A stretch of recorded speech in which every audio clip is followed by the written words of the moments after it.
They say your home is your sanctuary, but when I bought my first house, a dream come true after years of saving, I never imagined my biggest nightmare would live just 2 doors down.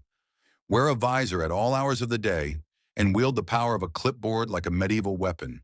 Her name was Karen, and not just by stereotype, her actual name was Karen, president of the HOA, self-appointed ruler of the cul-de-sac.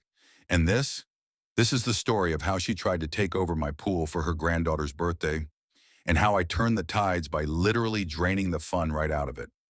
It all started 3 months after I moved into the neighborhood. The house came with a pool, a beautiful in-ground pool with a stone waterfall and soft lighting for evenings. I had dreamed of having a backyard oasis ever since I was a kid, watching reruns of those home renovation shows with my mom. So when I finally got it, I took care of it like it was my child, cleaned it weekly, checked the pH balance, installed a new pump, and even landscaped around it with succulents and lavender. It wasn't just a pool, it was peace. And that peace ended the moment Karen rang my doorbell one Saturday morning, lips pursed like she'd been sucking lemons. "I see you've got a nice pool back there," she said, not even bothering with a hello. "We're planning a birthday party for my granddaughter. Big one.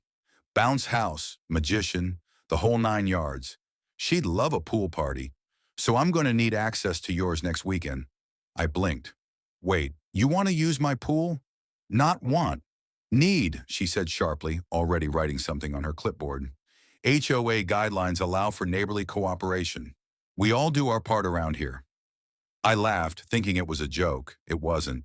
She stared at me like I was the one being rude. "With all due respect," I replied, trying to keep my voice calm, "I'm not comfortable opening up my property like that. Liability issues, you know?" Her expression changed instantly. The clipboard came down. The smile tightened. "That's disappointing," she said. "You're new here. Maybe you don't understand how things work." I politely closed the door. That week, the notices began. First, a citation for improper lawn edging, then one for unauthorized garden decor, then a threatening letter about the pool being visible from the road, which wasn't true. I was being harassed. I approached other neighbors, people who'd lived there longer, and they all said the same thing. "Karen runs this neighborhood." Her husband was on the HOA board too. Everyone just complied to avoid her wrath. But I wasn't wired like that. I've dealt with bullies before, and I don't back down when something's wrong. I wrote polite emails, asked for clarification on violations, and even trimmed my lawn to the exact HOA specification, just to take away her ammo. But then, one week before her granddaughter's party, she cornered me again, this time in front of two other board members. "You'll be allowing the party, or we'll have no choice but to escalate things," she said, arms crossed. I looked her dead in the eye and said, "You don't own me. You don't own my property," she scoffed. "We'll see about that." That night, I made a decision. I went to the backyard, flipped on the pool pump to waste, and began draining the water.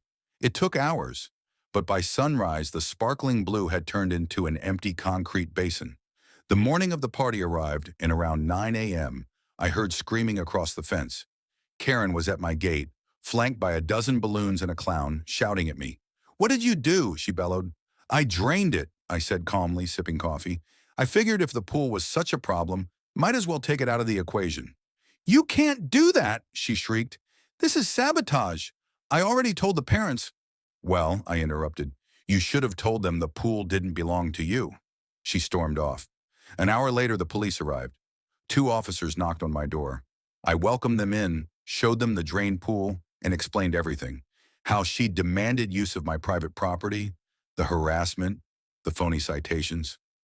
One officer nodded slowly and said, "She really called us because you wouldn't let her borrow your pool?" I nodded. They left 15 minutes later, without filing a report. And just like that, Karen's party was a total disaster.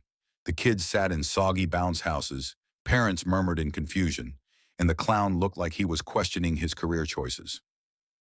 But the best part, the other neighbors started speaking up. One by one, they shared their own Karen stories. We started gathering peacefully at the community center, and 2 months later, during the annual HOA election, we voted her and her husband out. I didn't run for president. I just wanted peace. But I did help rewrite the neighborhood guidelines to include clauses about personal property rights and anti-harassment protections. And eventually I refilled the pool, this time inviting over my new friends from the block. We grilled burgers, played music, and watched the sunset reflect off the water. That day, I realized something. Standing up to people like Karen isn't just about saying no, it's about showing others they can say no too. And sometimes, you don't need to shout, argue, or fight. Sometimes all it takes is draining the pool.